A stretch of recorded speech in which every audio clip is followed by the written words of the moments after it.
Hey, what's going on, Who That Nation? It is yours truly, TJ Jones, the host of the State of the Saints podcast, and just wanted to give you all the State of the Saints podcast halftime report. The New Orleans Saints are winning against the Washington football team by a score of 20-13. Came after a Hail Mary by Jameis Winston to Marquez Callaway, who is always Mr. Johnny on the spot for Jameis Winston. I mean, look, this dude constantly always bailing Jameis out from making a possible mistake. So the Saints going to the half by a score of 20-13. How the Saints winning this football game is beyond me. So many mistakes in this game. You have 2 turnovers by Jameis Winston. You got a roughing the punter by Carl Granderson. Washington seemed like they were always starting in Saints, Saints territory. It just seems like this was a game where you felt like the Saints were supposed to get blown out. But unlike last week, the Saints defense has really stepped up. A lot of guys out there making plays. The secondary seems to be stepping up. Paulson Adebo seems to be having a bounce back game. And I got to tell you, man, they cannot play like this against good teams. After the bye, they're going to have to step it up, man. They're going to have to step it up and play a much, much better game. You're lucky that you're going against a team like the Washington football team who are trying to figure it out. Other teams are not going to be, you're not going to be so lucky against. Luckily for the Saints, once again, you got the turnover, you got the interception. You got Cam Jordan playing really good against the run and also getting pressures and also batting the ball down. The Saints defensive line isn't getting any type of pressure on Taylor Heinicke. They're making it way too comfortable for this dude to read between his progressions. And just like last week, man, they're making mediocre quarterbacks look better than what they actually are. And y'all know, if you watch the State of the Saints podcast, I like Taylor Heinicke. I'm glad that he's playing well because I like him, but at the same time, he is who he is, man. He's a mediocre quarterback. He isn't anything special. He isn't anything that's going to knock your socks off. He's just a solid guy, you know what I'm saying, at the same time. But I like the long pass from Jameis Winston to Deontay Harris. I don't know what happened. I mean, Deontay Harris, 1 minute he was returning a kick. Then the next thing I know, he ain't on the sidelines no more. And then I don't know how that cornerback is still in the game after that vicious hit on Taysom Hill. That seemed like that was pretty intentional to me. That seemed like that was targeting. But it just seems like, well, maybe if it's another team, maybe the referees would have went under the hood and ejected the cornerback. But since they playing the Saints, I guess those rules don't apply.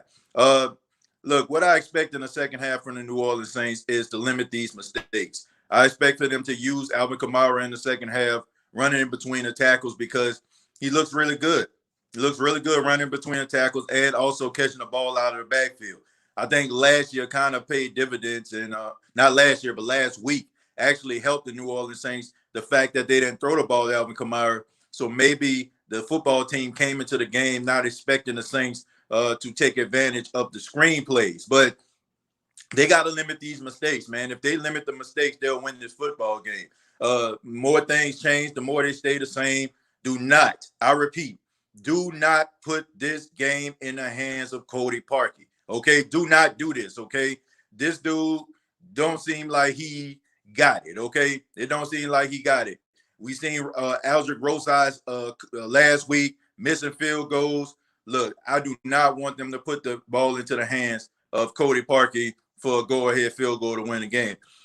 The Saints cannot get Will Lutz back any quicker. I'm serious. They cannot get Will Lutz back any quicker because the kicking game of the New Orleans Saints have been absolute hot garbage, okay? Blake Gillikin is a really good punter, but as far as the kicking, it stinks. It absolutely stinks. And I can't wait till Will Lutz to come back.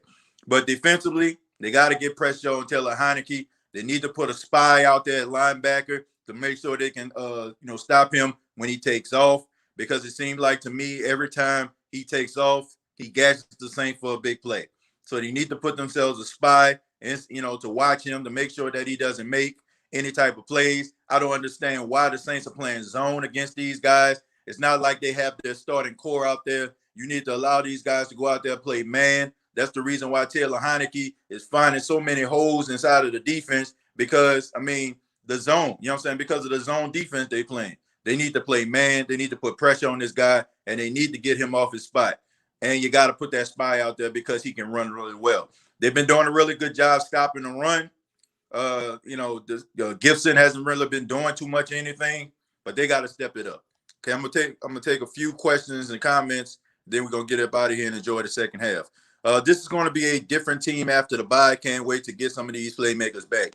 Look, we can talk about the bye, on the post game show, but right now they need to win this game. They need to make sure that they're going to the bye 3-2, okay, above 500. And then you'll have your guys coming back, and maybe you can make a run at the playoffs. Kicker is a real trash, for real.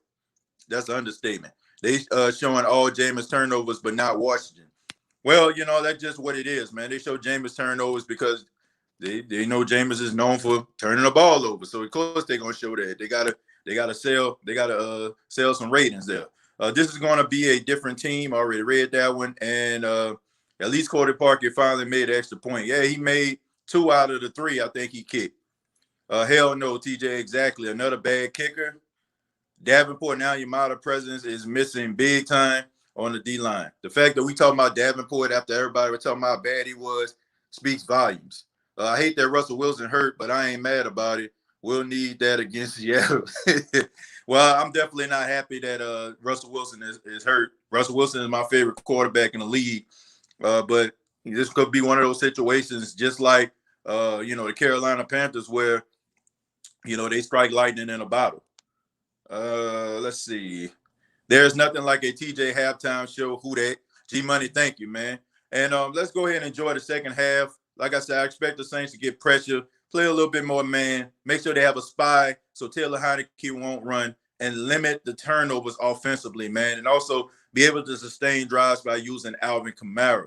But we will have a post-game show. As y'all can see, I'm still out of town. We're going to have a post-game show. Probably going to be something similar because I'm going to do it on my phone because I don't have my webcam with me on this trip. But we are going to have a post-game show. I am going to be taking your questions, and we are going to be talking about the game. So looking forward to having a post-game show with you all. We're about 7 subscribers away from 7,000. So if you have not subscribed to the State of the Saints podcast, please hit that subscription button so we can enjoy the post-game show with 7,000 subscribers. Enjoy the second half. All I got to say is, who that?